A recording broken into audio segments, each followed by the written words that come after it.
Hello, sports fans from around the world. It's the one you've been waiting for, the NRL SuperCoach BDE Podcast.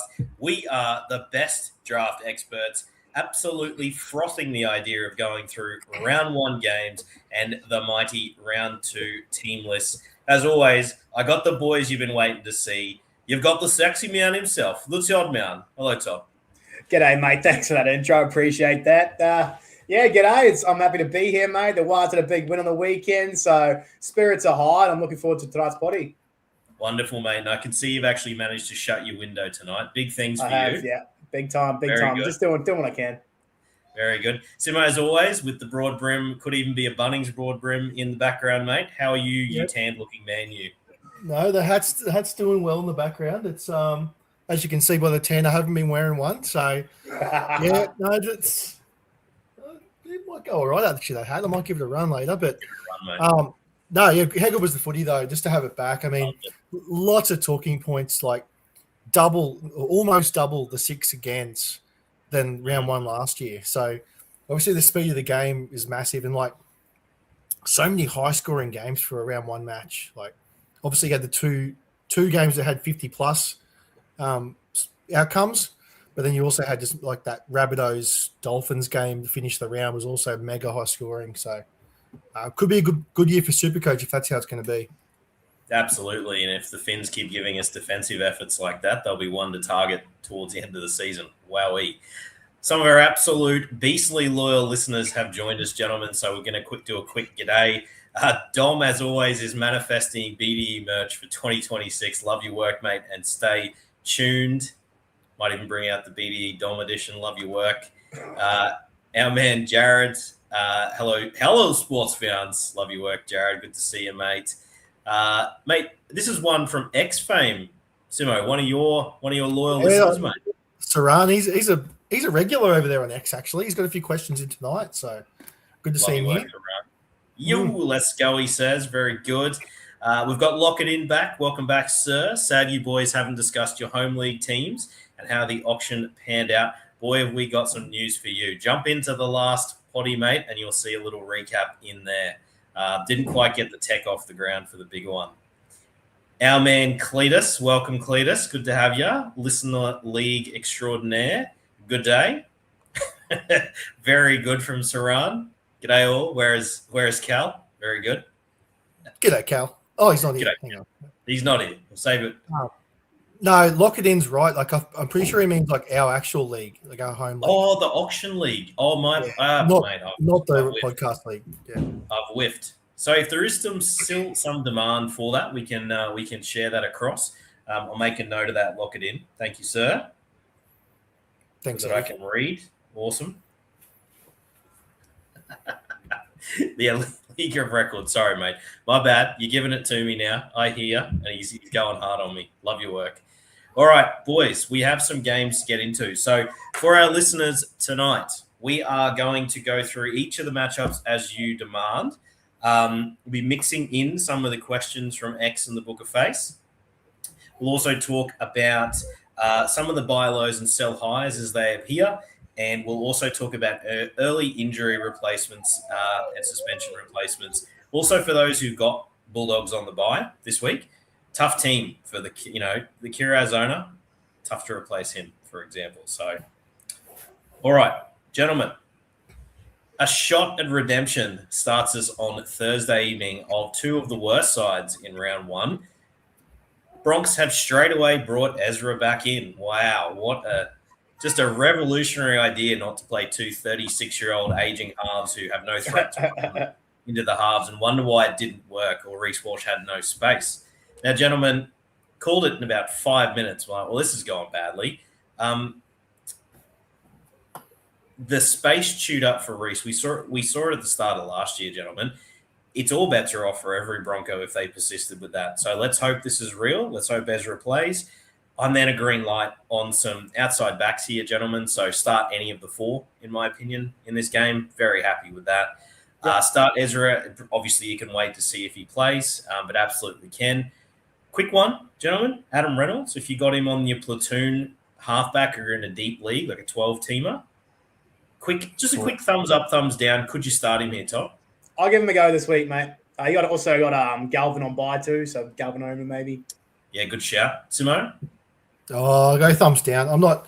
I'd have to be that specific case where I'm a 12-team league, and Galvin and Reynolds are my platoon, and I'd have to go. Otherwise, I'm not. I'd rather see it from him first. Yeah, okay. Rather hope that Ethan Sanders is sitting out there at some point. We'll get to that a little later on. He won't be if you listen to us. That's right, mate. You were big preseason on him. Jordan Ricky, really quickly, Todzer. I just wanted to temperature check because he is a tackler, and with the edge back rowers, gentlemen, edge back rowers who play 80 minutes and who can tackle are going to be worth a shit ton this year. So it's a slight variation on what I guess the preseason 13. I'm sure they'll still get their tackles, but I think the ones that can tackle, 30 to 40 plus on the edge 80 minutes, that's who you want, Todzer. You look. There's a few examples on the week, like Capewell had a massive score. There's a few examples of those real hard-working back rowers. Jordan Ricky knocked out a 53 with no attacking stats, really. So, look, that's pretty good effort by his standards anyway. Like, he's quite hot and cold sometimes. So, maybe a bit more base this year. And he's definitely a third option there at 2RF if you need to. Captain shot at redemption. Obviously, put the VC on Reece Walsh if you own him. You drafted him for a reason for those leagues that play skippers. Over to Parramatta, and absolutely zero surprise seeing Brian Kelly drop after that defensive effort in week 1. Simo, if you're an Eels fan, that is actually a lot better looking back line defensively now. We should have been more on that preseason when you had Simonson and Russell with obviously Penasini and Kelly there. Like, that was just a recipe for disaster. So, yeah, look, for the Eels, it can't be much worse than what it was week 1. So, look, as you said, rightfully so that Kelly got the arse, and hopefully they can show up a bit more for an Eel's sake. But I still don't think it's going to dampen our prospects on those Broncos outside backs. I still reckon what you said before, you fire them all up. I think they're all go here. The Fox, mate, staying with Parramatta. Good to see him back after the thumb injury a fair bit sooner than time. So just checking, mate. So he's left, right? Yeah. I think the Fox is going to score some tries this year. Like he always does, but I think it's an okay position to target. Like he's probably going to be pretty easily a CTW4 getting around. So I think his upside will be there. At worst, a platoon, mate. So he's a pretty easy one. The Fox, if he was dropped week 1, I think that's a pretty easy one. And he might have been, given that the timeline was a bit longer. So easy one there. I'll tell you what, you can play. He was on the old Matty John show on Sunday night. If you had played a Jordan game, every time he said "brah," you would be absolutely hammered. He did say "brah" a lot. He said "brah" about 7,000 times. He did. Brah. Unreal. I love his energy, but brah. I was gonna say enjoyed the energy, but there was a lot of that. Easy start. I like it. Moving on through, Riley Smith, gentlemen. That's a very lucky to be starting this week. Right, but that's the thing. Talon De Silva comes on, does nothing anyway, so it's like that's a right. lunch.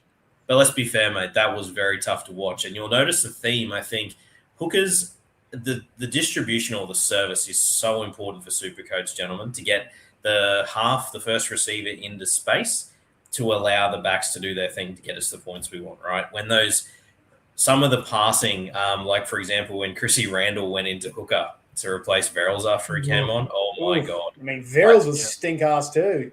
Ando, jeez. That's a bit rough. You thought Verrills was good. That's I'd say crazy. Good. His service was fine. Stink, bro. Really? He was horrid.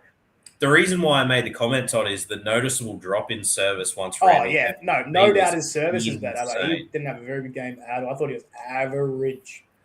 So Riley Smith does hold this team back, but the myth, the legend, for the regular listeners who've been with us, Kalma Tuolangi, back from the dead, only took an absolutely horrid suspension for Hopgood. So we've got news tonight that Braden Burns has got off, Cleary got off, and Crichton has got off.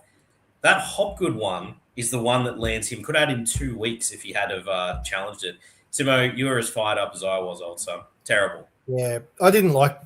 Yeah, it's a hot topic, I guess, but that was what, first tackle of the game, second tackle of the game, something like that. Yeah. It was. I know they talk about mitigating circumstances, and for me, like that was the definition of mitigating. Like he was slipping. Hopgood had already like lowered his center of gravity. Yeah. I'm not going to argue that he clipped him high like he did, but so let's be real. Like so did Cleary, so did Crichton. I mean, Burns. Burns Burns is is nearly free to play. Like what? Yeah, he's lucky to get off. For us Burns poor CTW believers, that's a pretty good outcome actually. So we'll take it. But it just sets a tough standard, Simo. So we say this every year, but like I officially have no idea about the judiciary. No. Like it's honestly like back when you used to play those old school video games where you'd go to the video ref and it was just like a coin flip, try or no try. That's what the judiciary is like now. It's just appeal it. You could get off, you could not. Like it's pure ass. May as well have a rip. Welcome to those who've just joined. Some great numbers tonight, folks. Soaring past the 20 live listeners. How good is that? Oh, yeah, dude. G'day, Saran. And we've got our man. Also, g'day to everyone else too. What do we say? G'day, Cal. G'day, Cal. And the accident up the waz. Up the waz. I love to see it. That'll get up, get up your Simo and your chooks. Jog on. Oh, you don't get back on your plane and piss off, mate. How does Tedesco still get bloody daily endpoints? Yeah, cool. Absolute stitch up. He was so good. Holy crap. Tanner Boyd. Get him in there. Yeah, Tanner Boyd. We're about to go to him. So if you Jackson Ford got 6, didn't he? Say that again. Jackson Ford got the 6. Yeah, he was everywhere. Jackson Ford played outstanding and has got the start this week, gentlemen. So I'm happy to begin there. Right. Jackson Ford. There'll be leagues where he's been an afterthought. He was absolutely. Cal, I'm sorry, mate. The Kelmer explode. I've got to go to it. Yes, our boy Taulungi's there.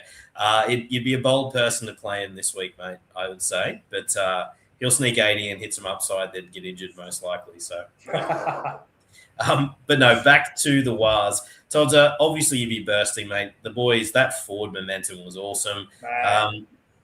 Even Laban didn't do it for SuperCoach. He's not going to be an option as was feared, but there was some optimism. Halasima, mate. Can this guy please play 80 minutes somehow? What a try. It just comes on, changes the course of the game. Mate, really impressed with the Wild on the weekend, eh? Like, to take it to that forward pack of the Roosters. People talk about the Roosters forward pack having some good experience, some big-time players, Naff White, Crichton. Like, they're good players. And for our boys just to run up the middle and just go straight through them all the time, we were just – and then defensively, our efforts were so good. Just it's awesome to see the Warriors, like, just dig into a defensive game too and be happy to do that. And then also there's some class from Tanner Boyd and Chanel Harris-Tavita. They were both really good. Well, it has to be discussed some waiver options here, mate. So I'll go back to Jackson Ford first. Gentlemen, if he's out there – that's a worthy claim, right? Yeah. Oh, definitely. Yeah. He's not going to be top 3 for me this week, but he'll probably be top 5. So yeah. This is a pretty juicy week 1, considering like sometimes there isn't these guys that come up after the first week, but yeah, this year there is a few names. So it's something against Jackson Ford. I think he's worth the claim, but. Yeah, just probably not too crazy. This is good from Lock It In. He's just given it to me earlier. I felt like last year Simo was working in a corporate environment. And this year it looks like he's working outdoors doing some carpentry or something. And then he's added up, locked in bronzed prints. Love that. That is real good stuff. This is very good. I would love to see you on the tools, Simo. Don't get him started, mate. He reckons us corporate types can't operate machinery and stuff, apparently. Man. Mate, corporate types, yeah, very good. This is a great observation. I'm all about this. That's unreal. Oh, it's good stuff. Sorry, I'll come back to you there, Phoenix. Welcome aboard, Phoenix. Good to see you again, mate. Just an aesthetic shift from Simo. He's letting the hair down, or up, as it will. He's got a bit of energy there in the hair. Mate, Phoenix has asked a legit question. Happy to bring it up now because I think it's very relevant to this. So, Tanner Boyd, gentlemen, absolutely was very good. He actually finished, as we said, going into round 1. He actually was a decent option to replace JC. We were all on it last week. We didn't say slam dunk, but we said he's an option based on the fact last year he finished pretty well. Obviously, that was the culmination of clearly a man who has had another off-season to know he was starting. He was a very talented junior. He was outstanding. He was up there with the best. I think, put it this way, if you don't have Galvin this week, well, he's the one. Unless you think Sanders is a better option. Yeah. With Metcalf to come back. You both do, yeah? Sanders I'd say Simo's the same. He was on him pre-season. Sanders looked every bit of a classy, first grader in his first, that's a big game to go down and do that, in the conditions too. Then to step up and do that, the drop goal to win it. Take that try when he did. He looked every bit of a half that has played 100 games kind of thing. He was really good. So I think longevity for Boyd is obviously not there with Metcalf. So that's why I would definitely lean way towards the Sanders side. Yeah, I like it. Simo, you'd be probably the same there. Yeah, exactly. You said exactly. Yeah, I can't add any more. That's nice. A grade. Yeah. Absolutely. Great shift from Sanders. Good on him. Very exciting if you are a Raiders fan. So I won't get off the wires yet, though, because James Fisher-Harris, not a man who's often thought about in fantasy circles, but if he's going to tackle as often as he did on the weekend, there's another one, boys. He should be an FRF too. Oh, well, easy, yeah. Was it 5 or 6? He played out of his probably best game he's played for a long while, I think it's fair to say. So he might be really fit after a preseason as well. Love Roger on the wing. Him and Harris Tavita. So I'll bring up CHT. We did mention preseason, listeners, that would be a half to benefit from the extra defensive stats because he is a very good defender. He actually didn't have the biggest defensive week. I think it was only 14 tackles, but Jeezy was in everything. And again, a young talent who might be emerging in a shallow position. I think if he's out there, folks, he's at least a really good bench pivot for you in 5/8 because he would be the best. If he's not a top 10, he's right there. He's somewhere inside the top 12 at worst. So I think given the shallowness of the position, I can justify a waiver even if you're happy with your 5/8. Yeah, solid advice. He was really good last week. That little ball as a capo for the first, I think, one of his drop. That was lovely, just soft, beautiful. Just good to see. It's good to see the wires going good, isn't it? It is, mate. Egan and Healy are going to chop up minutes, so Egan may not give you that early season form that we've relied on. I know I've used him for about the last 3 years. Might not get it this year because Healy's clearly an emerging talent.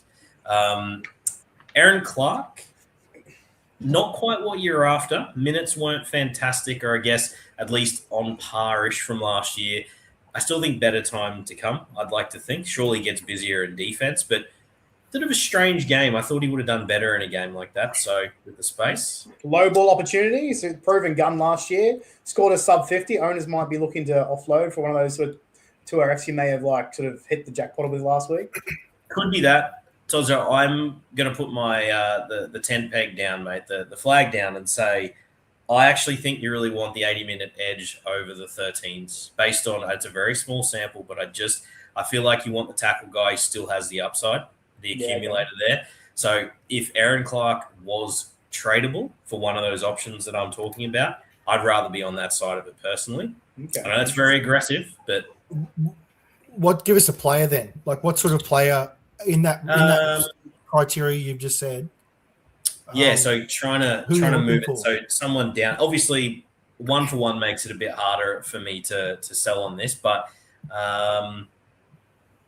let me come back to you, Simo. I do like the question though, mate, because I was going to say Crichton, but then just go for someone who didn't start that well either, who might have more in them on the edge. But I think that's too hard. 1-for-1. Obviously you're not going to get that because it wasn't drafted that way. Exactly. Yeah, but you understand. I'll have a think about that one and come back to you, mate. But moving on, that's it. Do you have a question? We have a mate. question about the wires, mate. Yep. So this one's an next question from Adam Beestock. He's a regular. His question is about Mitch Barnett. So he's in a bit of a tough spot because his bench is Dewey, Jai Gray, and Kiraz. Mm-hmm. So he doesn't want to drop any one of those. Mm-hmm. So he's got Mitch Barnett here. Does he drop Mitch Barnett because he's got Hopgood out? So he's going to. This is the definition of a roster crunch. Needs to start a front rower, obviously. So do you drop Barnett to pick up like a Paseka, Safidi, Flegler? No. Or do you drop one of those others? Jai Gray would be – what's the other two names on there? Dewey, Jai Gray, and who? And Kiraz. Jai Gray would be my drop there. I wouldn't be dropping Mitchie Barnett at this stage of the season. I tell you what, like Mitch Barnett, if he was up for trade, I would give him an OKFRF back as well as an option. True. I'd be willing to trade. And to be honest, Hopgood as well is another option. I know that if I had a buy low option on Hopgood, he was suspended and he still scored 50. Sorry, Sinbin and still scored 50. I'd also be willing to trade him. So, yeah, it's a tricky that's draft really, isn't it? Like those sorts of issues where you've got always look to trade if you can, but get on it early. Drop Gray if you have no other choice. Yeah, I wouldn't be dropping Hopgood. Barnett, Hopgood, that's because we think Barnett will get a move, right? It looks like it's been actively discussed. He'll probably end up at the. Well, I reckon Bronx wouldn't be this year. Then that's. I don't know, but you want him? Do you want him going back to the Wars with the forward pack they've got there now? Like, is his value really that good there? Yeah, it's an interesting one. There's a lot of mouths to feed there, and the young boys are coming along pretty good. Yeah, interesting one. Try and get a trade, mate. Good luck. That's a tough roster squeeze. You've clearly drafted very well, to be fair. Over to the mighty Raiders. So, for me, gentlemen, if he's got to be in the conversation as number one, the news of Matty Nicholson's shoulder injury is pretty big for Supercoach when a gentleman's just come off a 2-try, 40-odd tackle, no misses performance as an exciting boom rookie. Noah Martin, gentlemen, I've got him at number one, and I'm keen to see if either of you agree, but we'll obviously work our way through. Ethan Sanders versus him. Interesting debate early. Throw it to you, Simo. Is Noah way up there for you, mate? Yeah, look, if you've got Sanders as your backup, which or if you're going to be wavering him as your backup, so you already said at halfback, I would have Martin number one. But if you are someone that's really struggling in halfback, maybe you own Jaden Campbell and you picked up someone that didn't work out for you. Atkinson. If you're starting him in a deeper league, like if that's your scenario, then I'd go Sanders. But I think for the majority of listeners out there, I'd go Martin one pretty clearly because like this guy, he's not getting dropped after that. Like there's, they've got Zach Hosking as a middle now. This is just like if you looked at Matty Nicholson last year when he played, if you knew what you were getting, you just spent number one waiver to get that. And Noah Martin appears to be all that and more. So, I think it's all systems go. Yeah, it's one of the rare ones. If you're sitting in slot one early, sometimes it's tough to know whether you should spend, boys. We talk about that every year. I happen to be one in our League of Record. That's a no-brainer for me. Easy as you like. Straight in. All right, that's an exciting one, folks. We love those gifts. Tommy Starling, I wanted to mention. Todzo, we spoke a bit about this. Uncertain whether the minutes were going to be there with Jaden Brayley. I know I dropped him in our League of Record when I saw Brayley picked because I thought he might play a bit more than the 14, 15 minutes he did.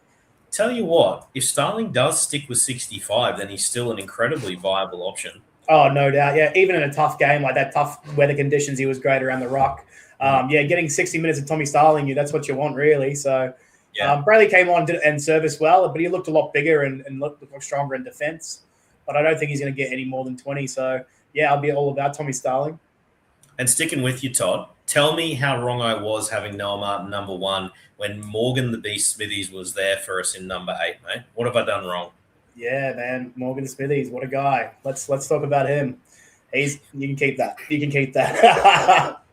He's where he should be playing, to be fair. Like, let's say his days of being anywhere near a back rower. Mate, while we're on Noah Martin, I've got a question here from Vance on the Book of Face. Okay, Vance. So he's got the first part of the question is waiver order. So he's got Noah Martin, Sasangi, and Plath. So I would say that's pretty much Noah Martin, Plath, Sasangi in that order. Yeah, pretty clearly, yeah.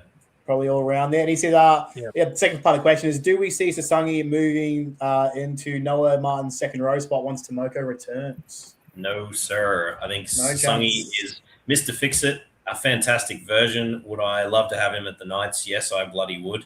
But he'll just be the Mr. Fix-It for this team and a great member of the bench. Yeah. I agree. Once he's not starting, Sasagi can go back to the way they were. Yeah, I'm with Simo's analysis. I think Noah Martin, that's just a spot. That's one of those early waiver darlings that can change leagues. So we'll talk about Sasangi about 6 times this year. Yeah. Oh, yeah. Whenever there's an injury to like an outside back or Hudson Young gets suspended or Origin, we'll talk about Sasangi heaps, but season long you can't be that keen. Yeah, but week to week he'll be a great spot starter here and there. Bloody an awesome person to have on your roster. All right. Looking at other options, Xavier Savage has to be mentioned. Simo, I know the myth himself, the hat trick, literally fumbled away a try for some reason, and then 3 in 6 minutes. He is I know this is not breaking news, but he's quick. He is so fast. He's rocks and diamonds that way. The mistakes he makes are just the stupidest mistakes, just a drop ball, hands like feet, and then he does what he does, and it's just that's not even the same player that was playing 10 minutes ago. Crazy. It's crazy, dude. Him overthinking that one on the ground. You can see his brain trying to work out, how should I pick this up? But then the 3 tries were all about speed and instinct and was outstanding. So he's not one for me, gentlemen. It'd have to be incredibly juicy matchups for me to even get on the 4 CTW bandwagon. This is not one of them in New Zealand for me. I can't get too good, baby. Cannot get there. William, one of our loyal listeners, has asked, Redford, since we're on the Raiders, I know your opinion after our chat. Need the boys' opinion on Martin or Finafiliaki to boost his mid to RF. So when he means mid, he means they're shit. Oh, well, it's definitely Martin. I was going to say there's different stratospheres of guys there. Martin's, not. We'll talk about Finafili in a bit, but I think Finafili as to whether he's an option is interesting. There's a good one. Going back just a tick there, the question around Aaron Clark for a Jaden Sewer type, not that far, Cal. I'd still rather someone with more consistent upside, and obviously Sewer's very injury prone. But I'll come back and try and find an option there. Maybe a Pierce Paul, that sort of rank. Would I start? Hell yeah! I'd start to think about Pierce Paul over Aaron Clark, even though I think that the ranking would have had them different on draft day. Food for thought. But do I still think there's a chance Aaron Clark comes out and just bases 70? Let's see. Let's have a look this weekend. Here's another one. Jenkins versus Martin. That does get very specific. So Milky Jenkins versus Martin. I love that nickname, by the way, as a fellow pale redhead style. As a fellow milkman. Not the bronze prince sitting in this chat. That's you, Toddy. Yeah, that's me.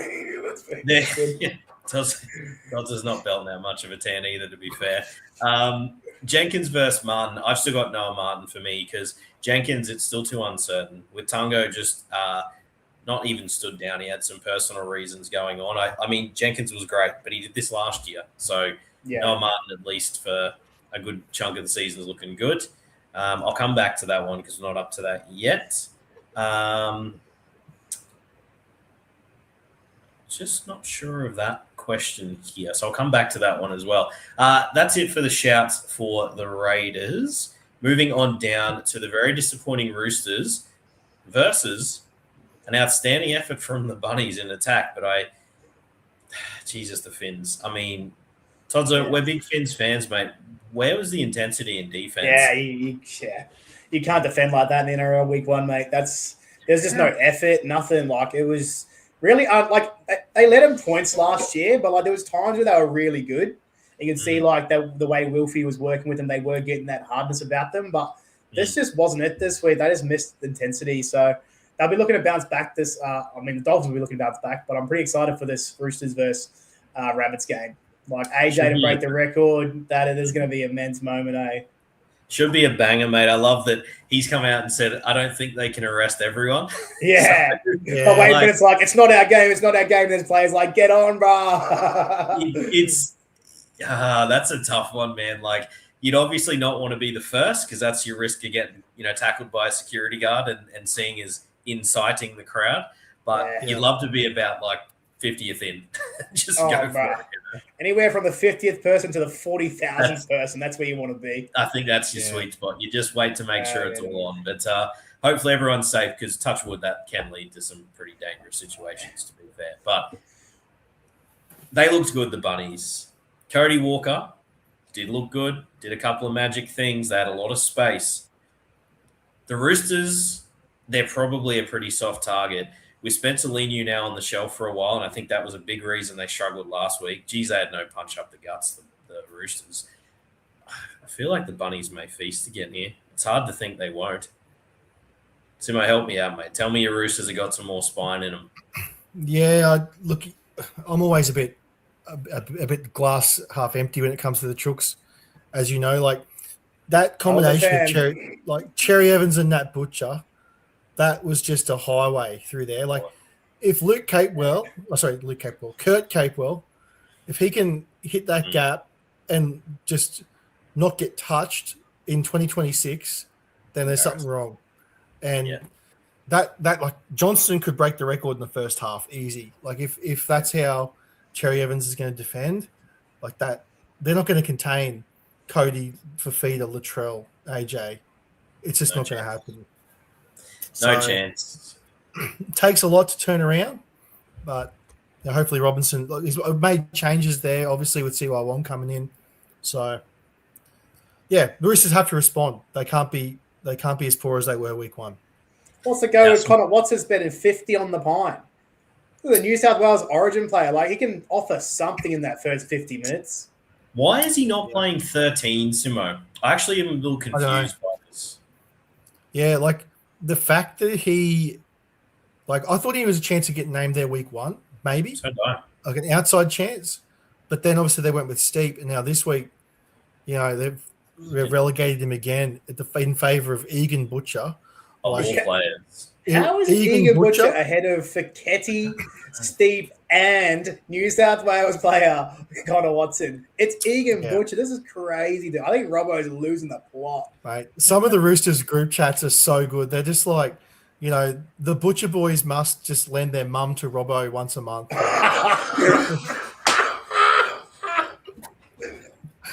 There's no other explanation for it. Wow. Did not think that's where you were going to take that, but bloody hell. Holy. What else could it be, boys? The Butcher boys are at it again. Look, to try and bring a semblance of professionalism back, it's normally you, mate. I think it's crazy. Connor Watson's time and increased minutes can't be that far away, given Egan's there. But there's something he does at clubs, mate, that just rubs him the wrong way. It's bonkers. Lock-it-in's on fire tonight. He's enjoying it. LMFAO. Egan is a cadet. A space cadet. Absolutely. Space cadet. You're getting a bit of love from Mr. CBB Simo or Simo. I'm not sure. Unconfirmed. Now, a lot of questions about Wong here. So I'm just going to go up, make sure we're not missing any. So first one here has got Siwa Wong and Ryan Couchman. Todza, I'll give you first, and then if you agree, Simo, give it this. If you disagree, come in over the top. Todza. Ooh, Ryan Couchman, Siwa Wong. Geez, I want to take the Wong side and hope he locks this spot down. I would take the Wong side here and just hope that he locks his side down, because if he doesn't lock this edge spot down, he goes back to the same sort of role as Ryan Couchman anyway. But I do like Ryan Couchman, definitely, but I'd prefer to take the chance on Siwa Wong, I think. Simo? Give me Couchman. Trent Robinson, man. It's while Mrs. Butcher's still on the scene, you just never know what could happen. It's like, I know Couchman hasn't, like, it's 1 week, but he hasn't got much to beat out there at the Dragons. So it's not like a massive hard sell or anything, but I'd slightly lean. Cal said cannot trust the Chooks forwards anymore. Hey, Look, I'm actually on the Wong side of that. I'm not big on the R Couchman. I think inflated minutes given Couchman, they played extra time. If Hamish Stewart actually does start and doesn't get pivoted to the bench, I actually think R Couchman is a bit of a trap, in my opinion, or at least not worthy of a pick. That's my read. And Cal's also added Fifi running at DCE. Fire away, Simon. Connor Watson, drop him after 1 week. Nah. A lot of people will have to. Yeah, if you're on a roster squeeze, I get it, mate. I do. For any of the great 2RF options we've mentioned this week, yes. For Noah Martin, that's a different question. Yeah, no, this joke never gets old. I have to play it. Tozza, can you read that one out for us, mate? No, you can keep that one. That's average. That's low hanging fruit. That one. Anything is Wong with the Roosters forward back. Good on you, Dom.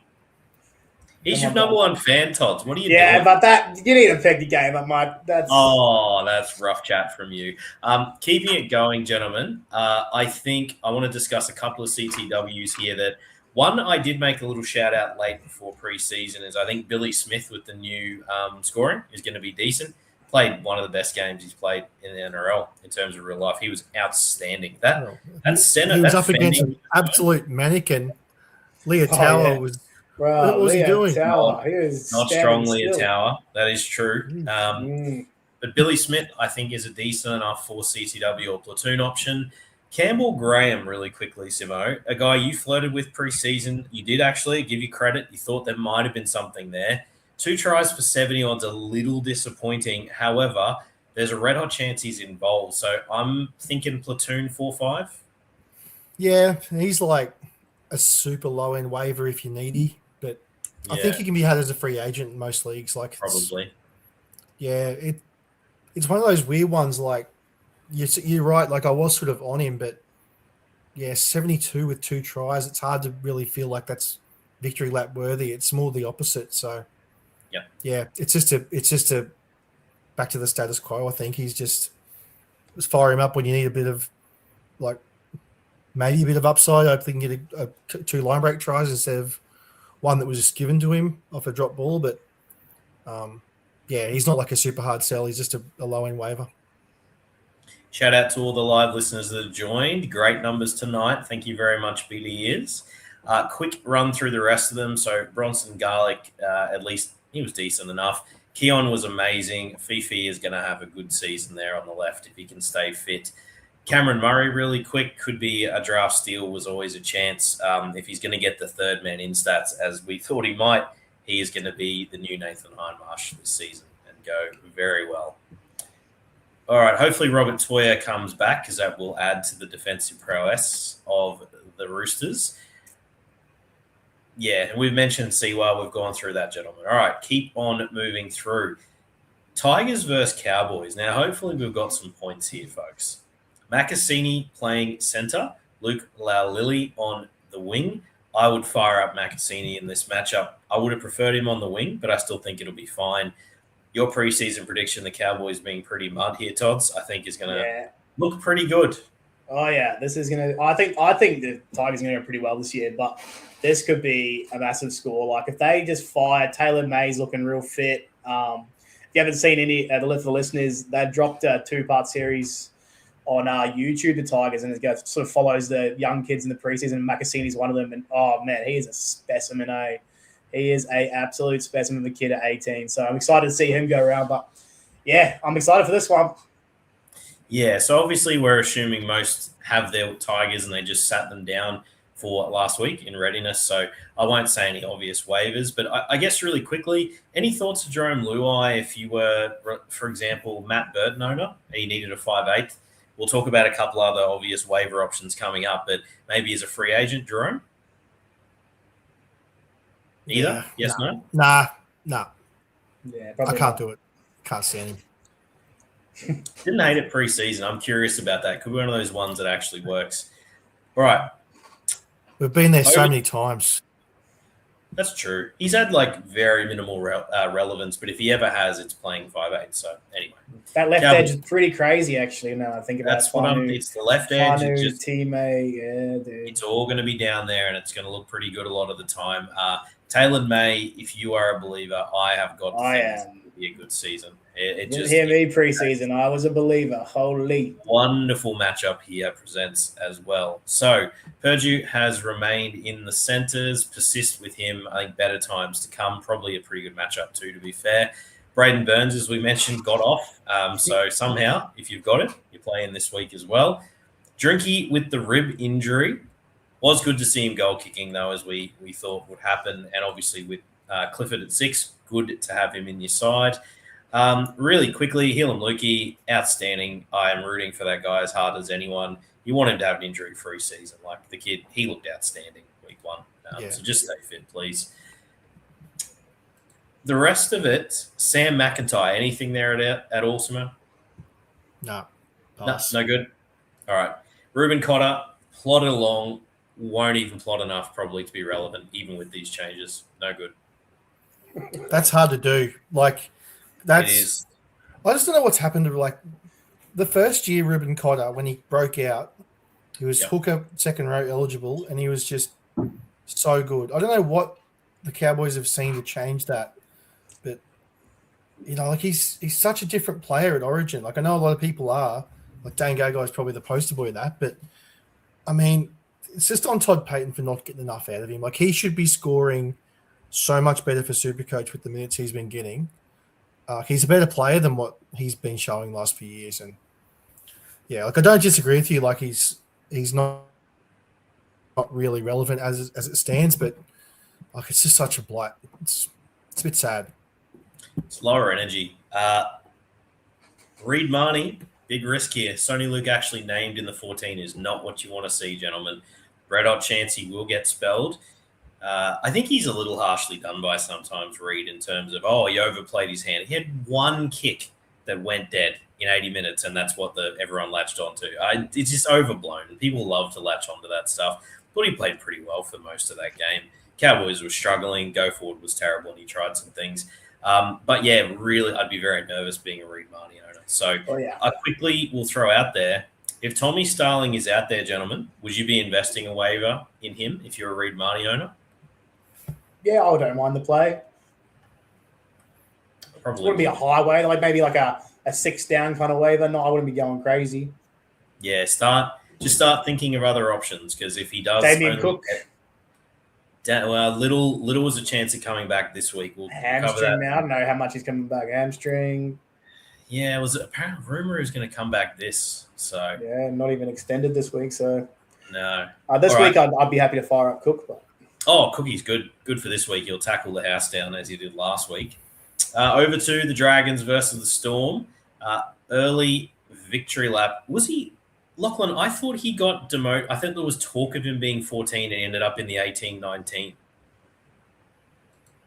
I apologize if I've got that wrong. I thought that was we were looking for in the top 14 to 17 last week, and he ended up being, I think it was 18th man. But if I'm wrong, then less of a concern and carry on with Marnie. I don't know if you could find that. But, yeah, just want to make sure, given the listeners, I might check in on that and post something a bit later. Thanks, Lachlan. So is this Sonny Luke you're talking about here, guys? Yeah, I thought he was named in the 18-19 spots last week. No, I think he was on the bench, wasn't he? No, but as in I thought the extended as opposed to the actual number 14. But if that's the case, he wasn't the 14. He wasn't. Okay. He was. He was in the 14. Yeah. He wasn't the 14. No, Lachlan, you were right, mate. So that's great. That's good news. I guess there's a threat there, so I suppose just persist. Dragons versus Storm. Farlongo, another. Surely a captaincy option for those who play captains. He'll be pretty red-hot start this week. I was surprised how good the Storm looked, to be perfectly honest, without those peripheral players. He started a bit slow, and then when the game opened up, just tore him to shreds. Still very curious how he goes in those elite matchups with his size. I really am in terms of work rate. But, boy, if you've got yourself into owning Farlongo and another fullback option that you can just pivot in and out, that is a sweet spot to be in, and this is an easy slam dunk play, obviously. Yeah, really good. You're firing up all four of them, and of the other centre wingers, including Howe from this one with the CTW update. Moses Leo has to be discussed as a waiver option, Simo. He looked pretty electric. Yep. No, there'll be a lot of questions about him. It's really hard. Like, if you're CTW needy, Jenkins versus Leo, because we know Leo's going to pretty much lock down a spot there now for a while. So, I feel like my natural instinct is to go Jenkins, but I think season-long security, Leo wins that. So I could see why you'd go either of those two options. I just feel like I'd probably gravitate more towards a winger, but I don't know. You might disagree. I think Leo versus Jenkins. I'll ask you back to you, Redford. Like, Leo for me, there? Love the role. Love the side I don't of the hate field. I think he might be one of those sneaky ones, pardon me, where he's he's going to be explosive enough to do things by himself, and with the rule changes as well. Lack of security for Milky is a bit of a concern, and I do eventually think you'll probably lose the spot again. So I'm about Moses Leo myself. Tozza, tiebreaker. Yeah, mate. I'm Moses Leo. I agree with everything you said there. I think he's got that spot locked down, and Milky can probably lose the spot at some stage. So yeah, I'd be going Leo. But this week, Leo Jenkins is fantastic. Oh, still a ripper. And if it weren't for a Noah Martin, we'd be probably exchanging these two as a close to a 1 and a 2. And Sanders as well. All right. Making our way through, Utukamanu is going to be good this year, gentlemen. So he carried on. He looked beastly. He's destined for Origin bench again probably this year based on how he looked. He was good. Walk up. He's got that mongrel in him now. He's found it. Yeah. And what a crazy 18 months, eh? He's just found that, and credit the coaching at the Storm. They've done it again, and the talent was always there. He just needed the motivation. Now, gentlemen, what has to be discussed here, of course, is Joe the Rampaging Sun Chan. Absolutely, what a game! Only to be outdone technically by Lasardi, who I still think looks better as a player, but will probably lose his spot to Sean Blore. Sean Blore, you did not want to see that name at least for a few weeks, which would have just put enough doubt in your mind that Lasardi's worth a waiver claim. I'm going to go with the narrative that Chan will hold the rider. I think that combo with Hughes will want to maintain. It'll be him.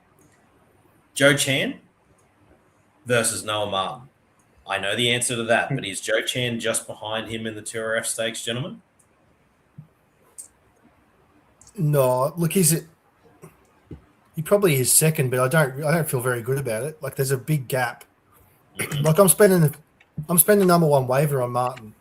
I'm probably only spending like 5 or 6 on Chan.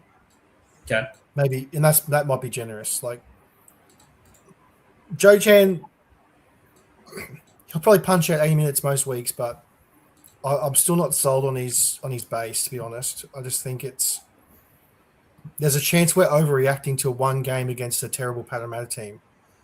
And yeah, so whilst to answer your question, yes, he's second, but it's a distance for me. I'll ask you now because it was brought up earlier, but Finafui, how does he sit beside Joe Chan if he's going to play 80 minutes for the Finns? Todza? I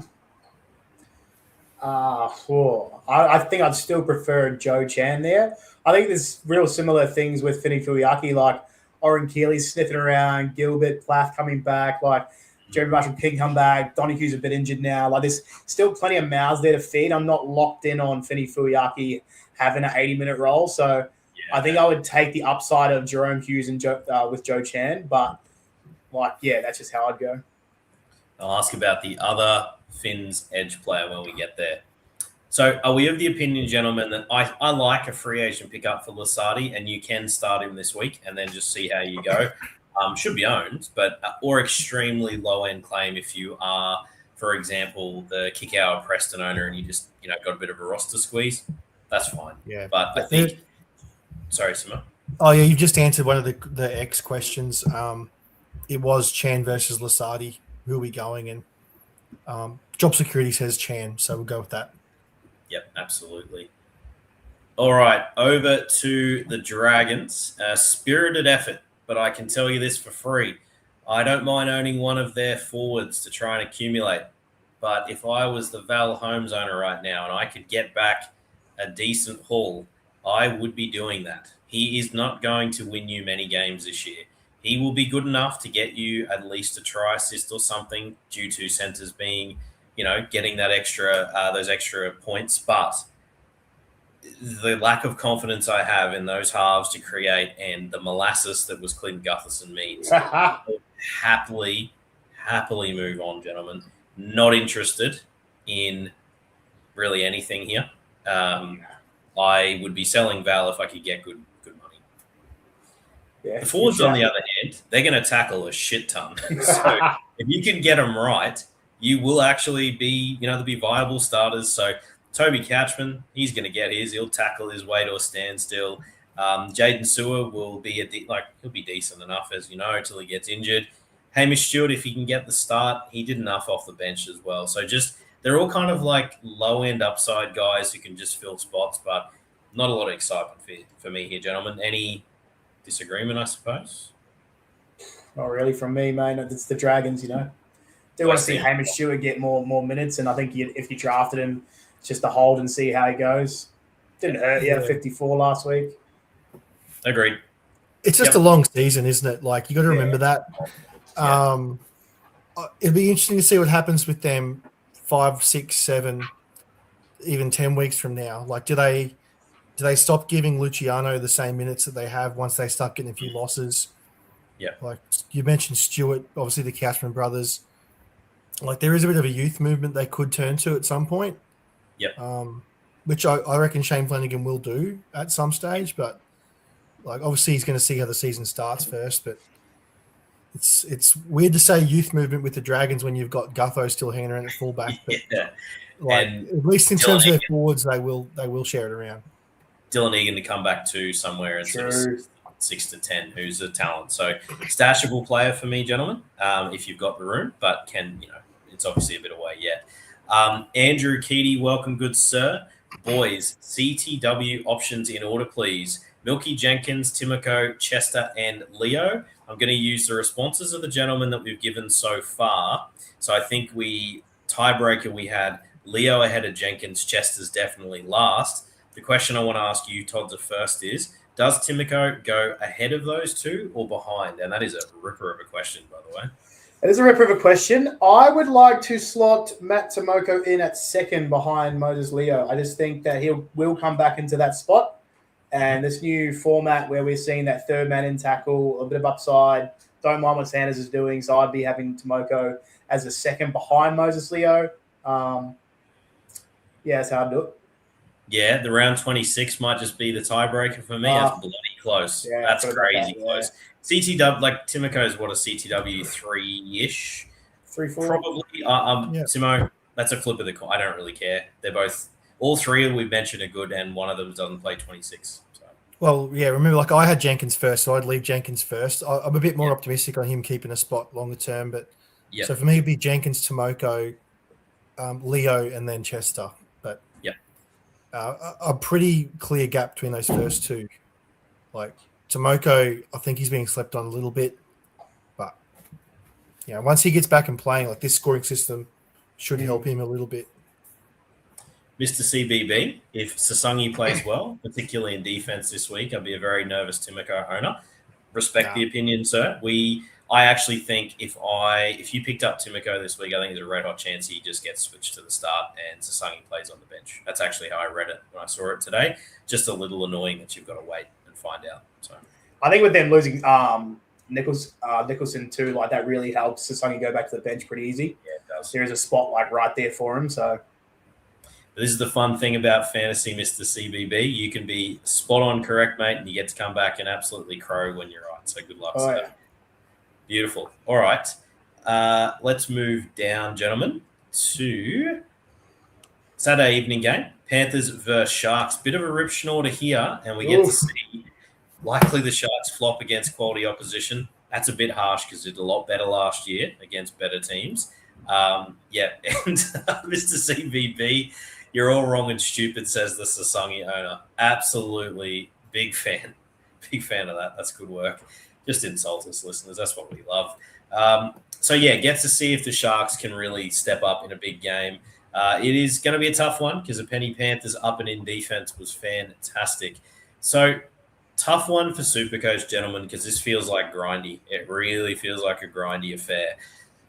Obviously, Braden Trindle in a thin position has to be discussed. You couldn't start him.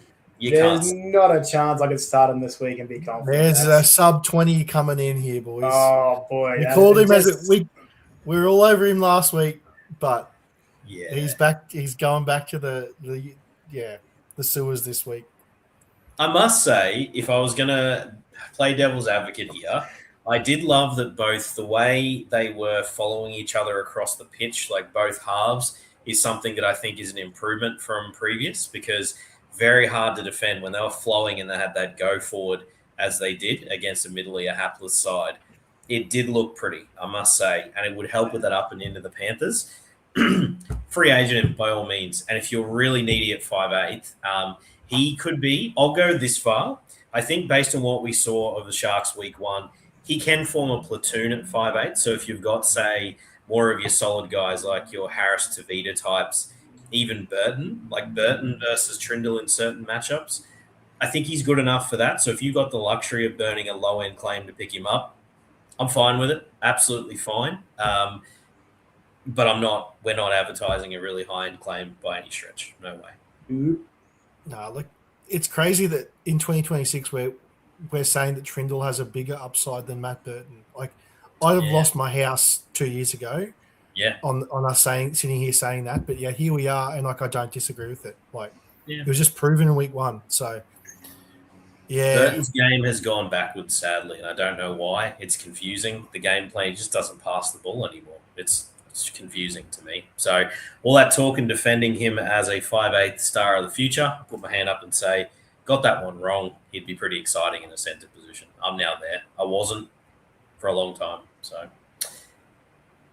time for the left edge to get some, gentlemen. Sadly, in that absolute demolition, left edge got no love, Stone Street and Hero. But, you obviously start your studs from either side in this one, but your marginal starts, if you can avoid it, stay away. Just quickly mentioning kind of the antithesis to the edge back rower who tackles a lot. I think the Jeremiah Nane, Britton Nickera type 2RFs boys, I think they're dinosaurs in this scoring format, and I would be fading the hell out of them. Managed to get out of the Nickera thoughts preseason based on believing that might happen. Scored a try. Lack of tackling means he's just going to be – it's too low, gentlemen. Lack of work rate, lack of tackling. Don't want to start him. Yeah, rough 48 in the weekend, and just wasn't like a great player in real life, but it's just not going to work out for this format of Supercoach scoring. Unfortunately, he's going to have his weeks where he's get the Sharks. He'll score a couple, and the Sharks will go nuts, and he'll look good. But yeah, he's not going to give you that. 2 years ago he was an absolute gun. So yeah.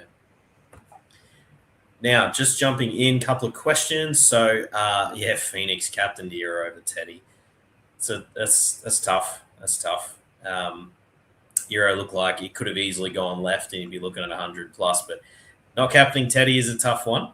Harsh on Sharkies, although a Knights fan would know a flop when they see one. Thank you, Andrew. Fair play. I'll cop the licks. That's good. 1-1, baby. Lock it in. Wants us to rank Gagai, Timoko, Leo, Howarth, and Graham. So I'll use what we've already done, gentlemen. So Timoko, Leo, 1A, 1B. Really quickly, Gagai, Graham, Howarth, gentlemen, in that order? Or do we think Howarth is actually worth something this year? Nah, I definitely prefer Gags. Yeah, Gags is third, right? Yeah. Yeah, Gags is third, but I meant more between Howarth and Graham, bottom two.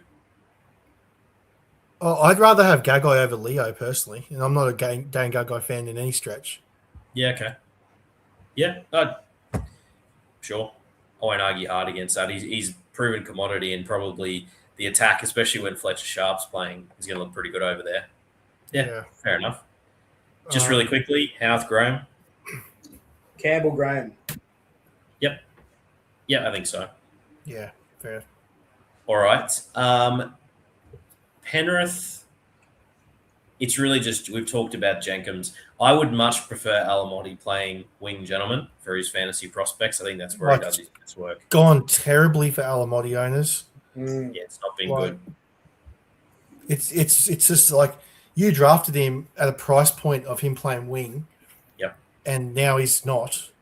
Like, you've been shafted since draft day, let's be real, because the price of him as a center is a lot less than him playing on the wing, even with the scoring changes. On to the Sunday game, Seagulls versus Knights. Another winnable game here for the mighty Knights. For those hoping that Dylan Brown would at least nominally be put into the 6 to maybe flirt with dual status if Sharp missed 3 games, because that's what we were sweating on. Unfortunately, Sandon named in the 6 is going to ruin that. Pardon me. So, yeah, little bit of a backdoor chance.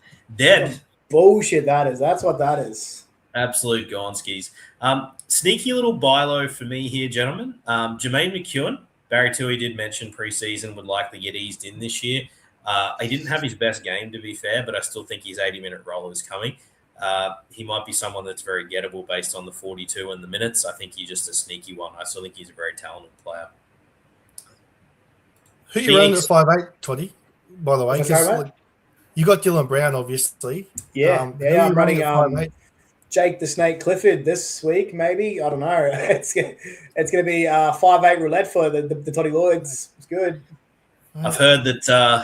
thought you were on Tricky Trindle last week, but I missed that. Yeah, Tricky Trindle. Well, I've heard there's a player in your league has a spare 5'8", mate, so come and hit him up. I don't deal business with that guy. He's dodgy.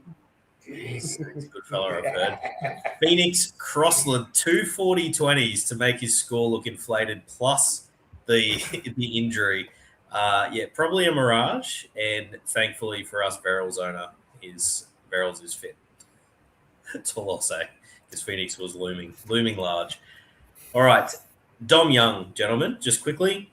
Great to see him flying again. He was absolutely on fire. You can fire him up.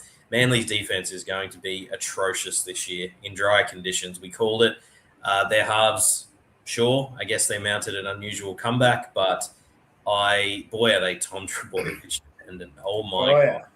As soon as Manly figured out run it Luke Brooks, they scored 3 tries in a row in quick time, like back to back. You said Manly there, and I really like that analogy that his own team were running at him. I really that bad. I know you meant Raiders, but it actually worked to illustrate your point perfectly. Well just leave it as that. Yeah, they could run through him too. Very well done. Absolutely, mate. The Manly are going to be just an absolute feast. If you can get dry conditions against them with your fantasy backs and halves, you are going to have a day. And Turbo's still going to get his. Let's hope he stays fit. Touch wood. A lot of good defense there. Tyler Cooler looked absolutely amazing. He's awesome. Going to be poor Ruben Garrick. He got a kick in there when I think Fogarty had taken a bit of a knock. So you're like, maybe there's a chance. But yeah. So the second was good, by the way, boys. Very good. And given the injury record, mate, he's done this before. He's proven he's a good SuperCoach player. Put in 55 minutes. He was good, man. More minutes than I thought he'd get first game back. So he's going to be fantastic. Absolutely love the Guardian cap Romeo Dobbs style on Gerbo. That is outstanding. Mate, Gerbo looks like a turtle out there, Like, he is so slow, dude. And then he's wearing the cap too. Yeah, holy. It stands out, doesn't it? Like, it's like as if that bloke needs an extra pad on his. He's got an absolute melon on him as it is. Seriously, it's unbelievable. Respect that he's trying to look after himself to prolong the career, but he's not offering a hell of a lot these days, old Gerbo. So Kobe Hetherington will come in to start with Takiaho's injury. There's a guy who can tackle himself to a standstill and not do much else. He'll actually end up with Jewel at some point here, probably. So I'm just going to mention him now. For those deeper leagues, he could be okay, and I don't want to go any deeper than that, all right? And stop looking at me like that, Simon, all right? I know how you feel about Kobe. I don't hate the advice if you're in a 14-teamer. Yeah, nice. He made 31 tackles in 36 minutes on the weekend. He'll tackle himself silly. He's got a fantastic tackling technique. No guarding. He's got a 43. No Guardian caps needed there, mate. So, all right. There is a question here around a couple of folks we've mentioned. So, Ruben Garrick or Campbell Graham thoughts. Garrick was garbage on the weekend. Going to be hard to get service for Garrick, unfortunately. It's going to be such a bad season for Garrick. I mean, it's a bust. he was a universal bust, obviously, losing the goal kicking, but like he's on the way out at Manly too. Like it makes me wonder how he'll be, especially towards the back end of the year. He's still better than Campbell Graham, though, I think, but Probably. I don't think he's fallen that far. But No. If you're an owner of Garrick, I can see why you're asking the question. I can. I'm okay with this matchup, though. Fire Garrick up again this week and see how you go. But would I count him as an every time CTW start? No. I'd be looking at, if you've got some good matchups on some bench CT dubs, just hang on to him as part of a platoon. I wouldn't fire him up this week against Best, personally. I'm not convinced Newcastle's overall defensive structure is all that flash. Is what I'm getting at. We'll see. IPAP or Siwa to pick up this week, Jets, says JB Chelsea. To pick up and play this week, I'll be playing IPAP. IPAP, yep. Yeah, season-long IPAP too, if he can hold on to that edge spot. He had a shocking real-life game. I can't trust him. He played terrible. Wasn't he such a spud? How weird. Like, Penrith probably would have won by more if he hadn't dropped it as much as he did. Yeah. He was rough. Here's a good one from your man, Dom. I'll let you take this one, Todzer. Sandon or Sanders? Sanders, yeah. I'm got a bit of hard on for the old Sanders at the moment, so I would be going Sanders, especially with Fletcher Sharp only a couple of weeks maybe. I'll be going Sanders. We've got that celebrity guy from Korea watching baseball, mate. Get some. Anyon Haseo. Yeah, get some SuperCoach in your life, mate. Get out of here. For those who watch baseball, they did dust off the Aussies, robbing us of some finals, apparently. All right, Sandon Super Smith. Popular sport in Australia, baseball. Baseball goes hard. There'll be some baseball fans amongst us. All right, Sandon Smith, gentlemen. He can cover, obviously, hooker and halfback, so that makes him certainly a viable option. Sorry, 5'8", was it? Yeah, hooker 5'8". Sorry, my bad. So he's an option there. If you are the Burton owner, for example, could be someone to bring in. I think a low-end claim if you need a hooker or 5'8" is okay. If you are like, if you need wins, obviously everyone needs wins now, but Fletcher Sharp's back in. Fletcher Sharp looked bloody incredible. So see how we go. I think if you are the Fletcher Sharp owner, could be absolutely worth ponying up, gentlemen, just to give you some insurance. Yep. Oh, yeah, definitely. He's a great pickup for the Sharp owner. Yep, absolutely. Sure. Dylan Lucas, gentlemen, just quickly, he's one of those guys that fit that mold of a high tackling guy with upside. Obviously, he's the very high-end version of it, but yeah, that's who you want. Shout out to Olakuato Truthers. He's still going to be good enough to do some things. He's just a great player, man. Stay fit, please. Love watching Olakuato. All right. Last game of the round, up there with the Eels as the two worst defensive teams of week 1. The Titans played like an absolute reserve grade side. That so bad. Diabolical. Just no ticker in defense. Boy, how badly are they missing Jolliffe in the middle, gentlemen? Yeah. Huge. Yeah. Mate, Mo Fodawaker, just shocking game.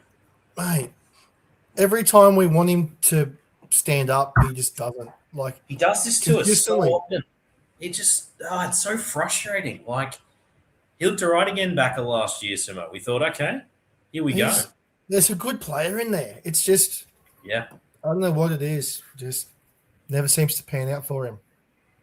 Never works, unfortunately. So yeah, he's a very tough start. As I mentioned, Verrills, love to see it. Tino, now I wanted to raise this. Thank you, Mr. CBB. I'll jump on this one. Those minutes are a huge worry. Now, surely they pick up, but I heard some chatter. I think Todd's you were on it. Didn't think he looked super fit. He didn't. Gruntled as well, didn't he?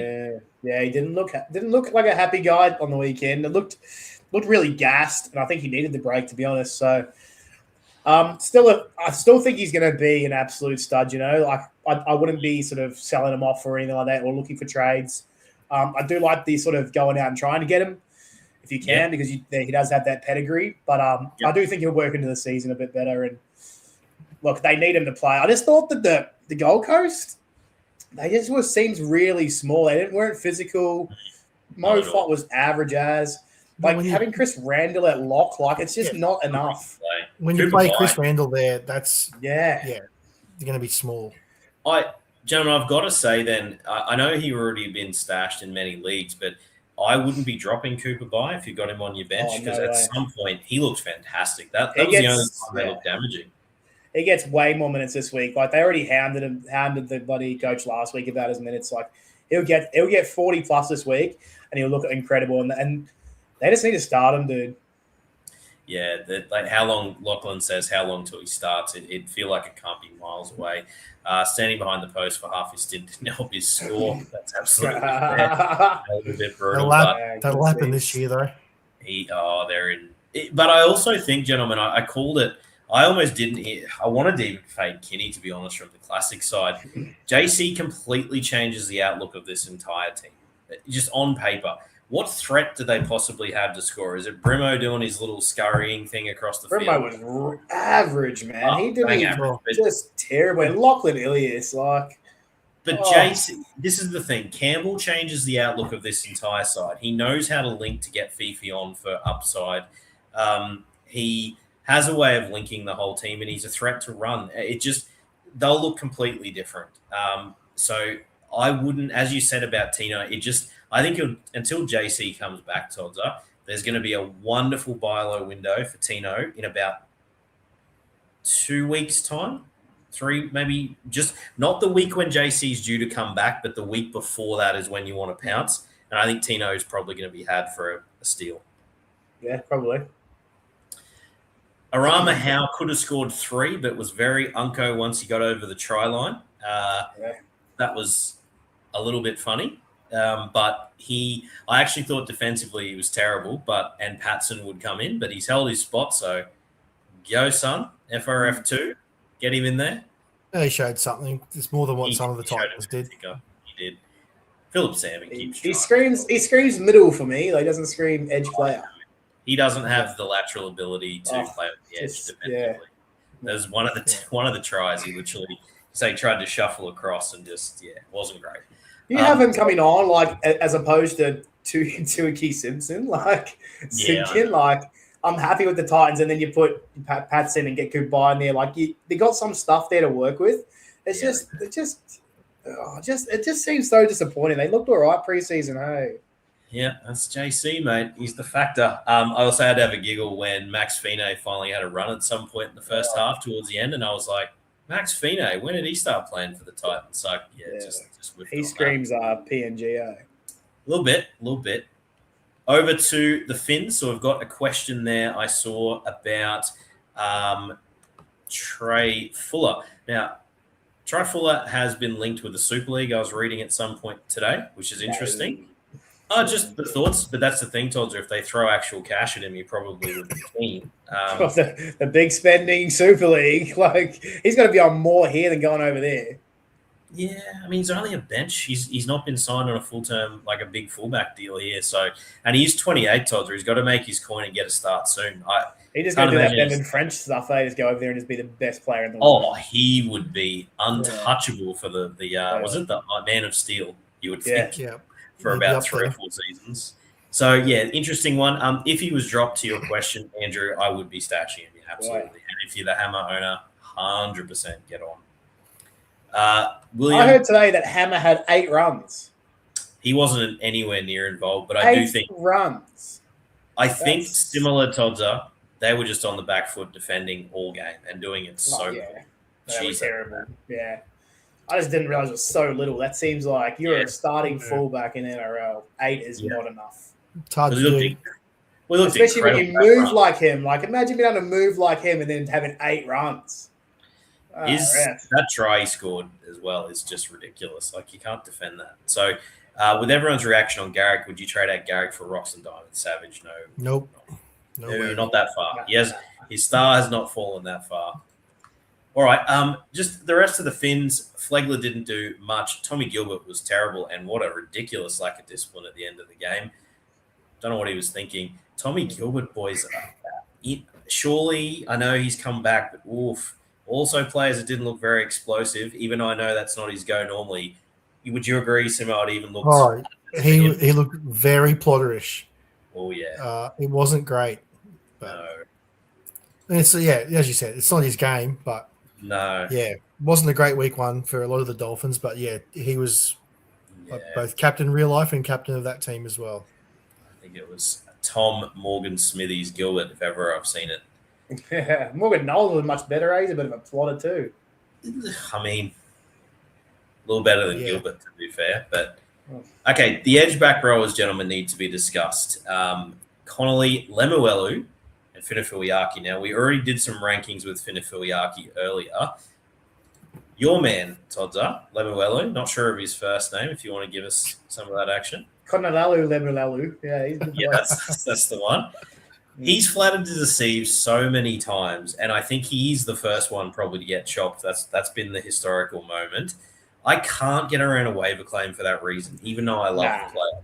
Not a high-end guy. Like the guys we've talked about tonight already, like you look at your Muns, Chan, like it's those kind of guys.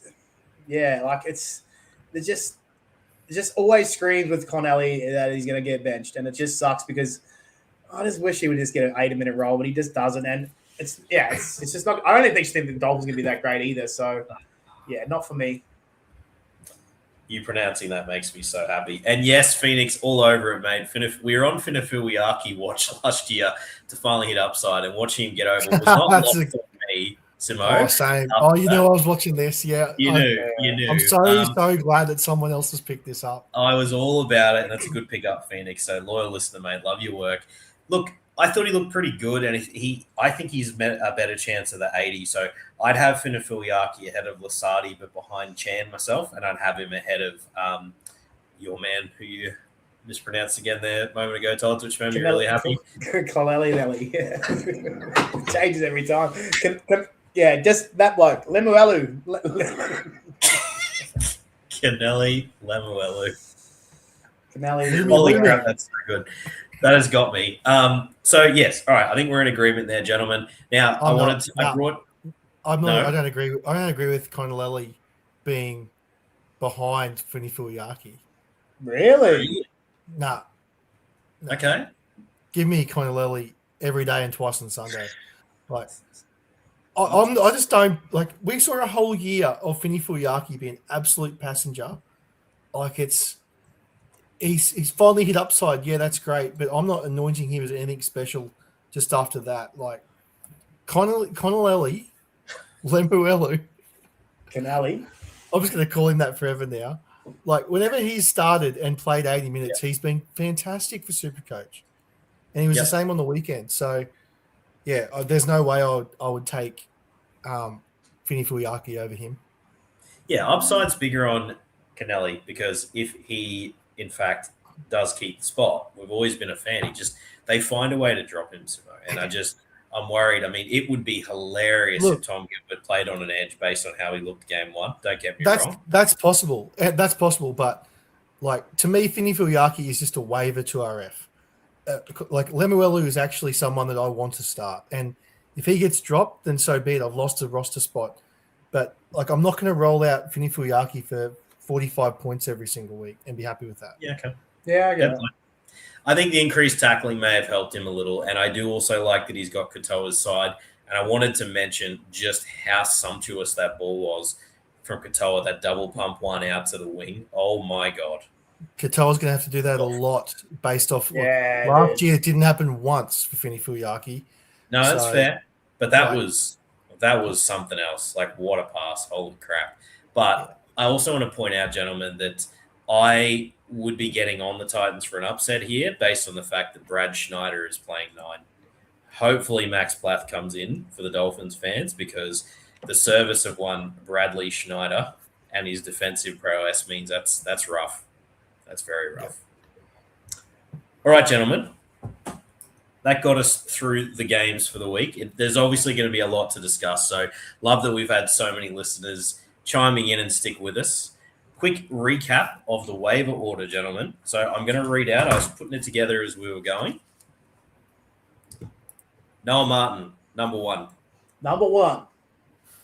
Number 2, Ethan Sanders. Yes. Sumo?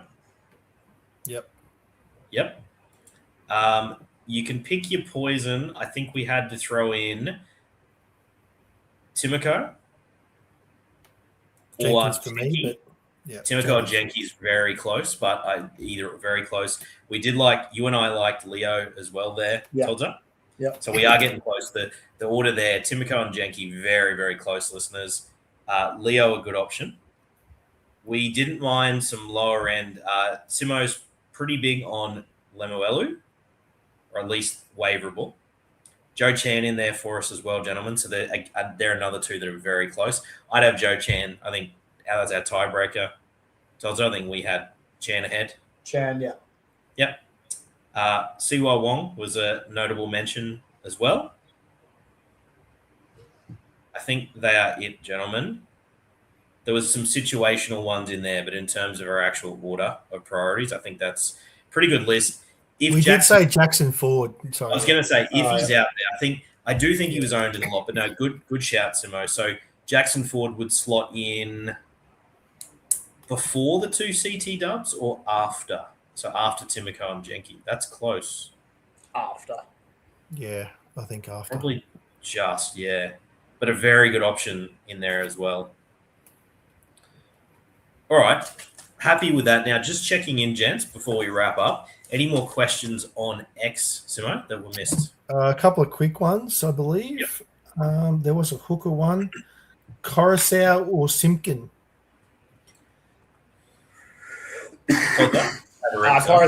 Coruscant. Who'd you say, Chris? Yeah, I'll go historical, but that's very close. I get the point of the question. The other one was just, I guess there can be this quick answer here. What do you see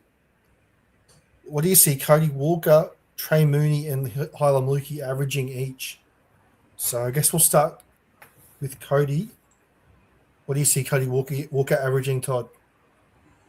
This year, a 62. Chris? Yeah, I'll stick about that, but I'm still worried about the in-game injury and long-term injury risk. Big worry there.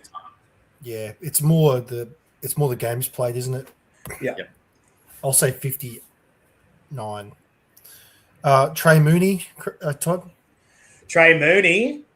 Yeah. Oh, I do like a bit of Trey Mooney. It's averaging 94 right now. I don't think it's going to be 94, old son. I like his work ethic. I reckon he gets close to a 63. Yeah, we're on the side. I'll just say 65. Yeah, I'll go 64 just to be different.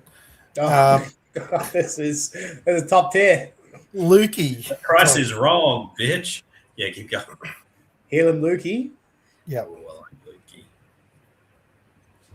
Lukey. He's also averaging 90 odd right now. Yeah. I reckon he averages 65. Gets enough tries.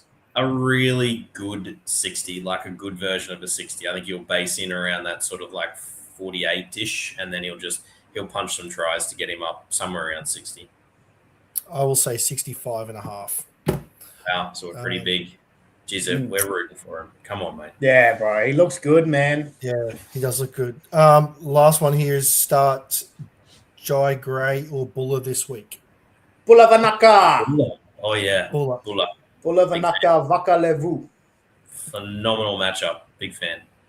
That's all the questions, boys. Thank you to our loyal ex-listeners. Thank you, Simo. Todd, anything left on the Book of Face? No, mate. We charged through those ones on the Book of Face, mate. Cleaned it out early. All right. Cleaned it out early.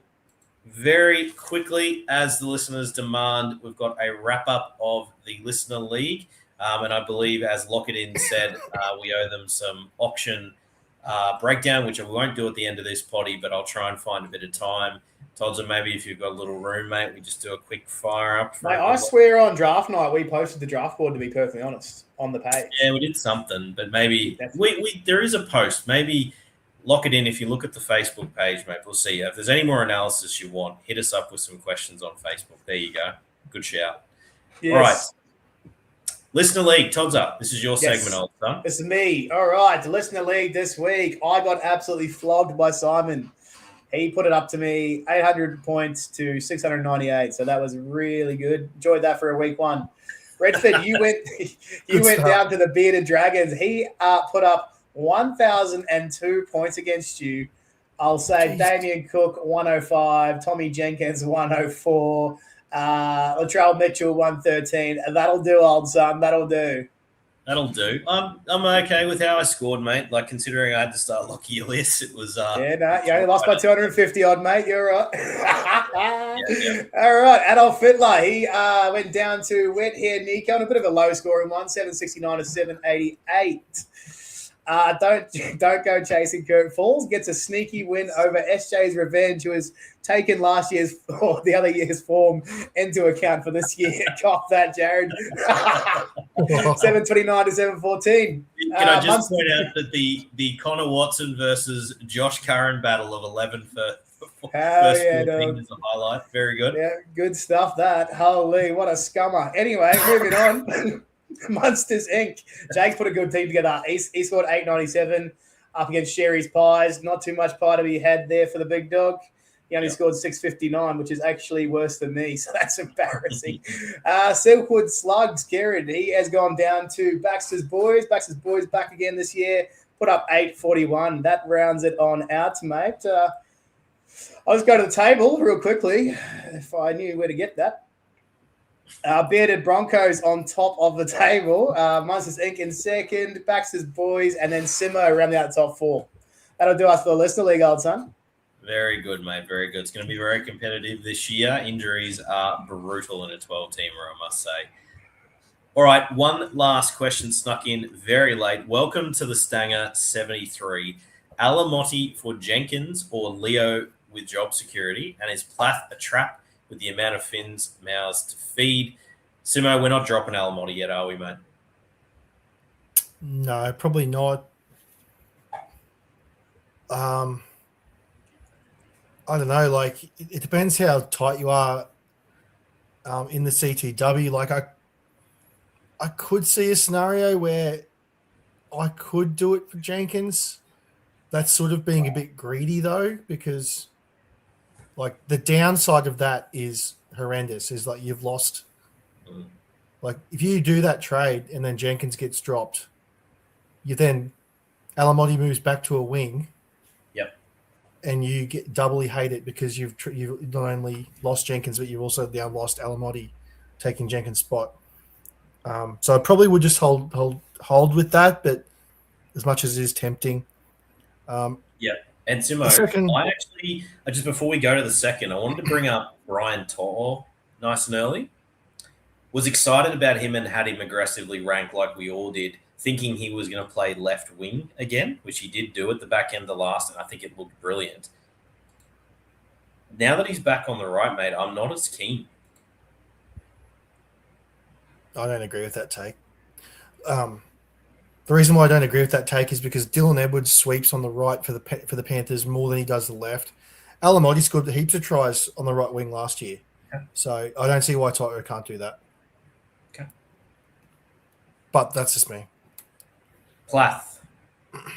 A trap with the amount of fins, mouths to feed, or a good person to pick up? We probably should have mentioned him, gentlemen. Is he a waiver if he's out there? Should have said this one, actually. I would say he was drafted, but if he was out there, I'd be happy to. I've too many mouths to feed. I don't think that's the case in Plath's case. Like we saw last year, he put up some good minutes in the middle. He even covered the edge quite a lot too. Like I know Gilbert's back now, but we've seen how Gilbert's been going. I think Max Plath is probably the best forward there that's going to put in the most work in terms of this new sort of super coach scoring. And I think he's just going to be fine. Yeah, I think there's a red hot chance we see Plath on an edge. Lemuelu's edge very soon. So just to rant it. I hope I'm wrong. I sincerely hope I'm wrong, but I just feel he's going to come in. just like I said, it still doesn't make me want Finny Fuliaki anymore. No. If that happens, it's completely irrelevant too. It's more around Plath, Simo. If Plath was playing 80 minutes on an edge, he'd be tackling the house down, so he'd be startable. So I think he's waiverable. I wouldn't say a trap, but I wouldn't be burning a very high-end claim, no. Yeah, I guess. All right. There's a bit of trap in there. Yeah. Just a bit. Yep. All right, gentlemen, we got through massive potty tonight. Awesome content. We've given the listeners some bloody good stuff to take it away and hopefully build their sides early starts. Loyal listeners, thank you so much for tuning in. We've had ripping numbers tonight. It's been great to have you aboard. Simo, wonderful work from you, mate. The Bronze Prince. Mate. The Bronze Prince. I won't live that down. Thanks very much for... Who was that said that? We've got to go back and find him. I'm not... It wasn't our mate Razzle. Was it Lock It In? Yeah, Lock It In. Yeah. It was Eddie himself. Yeah. Oh, very good stuff. But yeah, always a pleasure, guys. So thanks for that. Thanks, mate. Little Todd Meow, good from you, sir. Yeah, bro, really good one, bro. I really enjoyed the podcast, bro. It was good. I had a blast tonight, mate, and it was good fun. Good week one in the books. Heaps to talk about always on the second week waiver podcast. So yeah, good to get it done, and looking forward to the footy up the wires, bro. Beautiful, bro. That's terrible from you. All right, listeners, thank you very much. Enjoy the weekend footy, and as always, get that BDE India. Oh.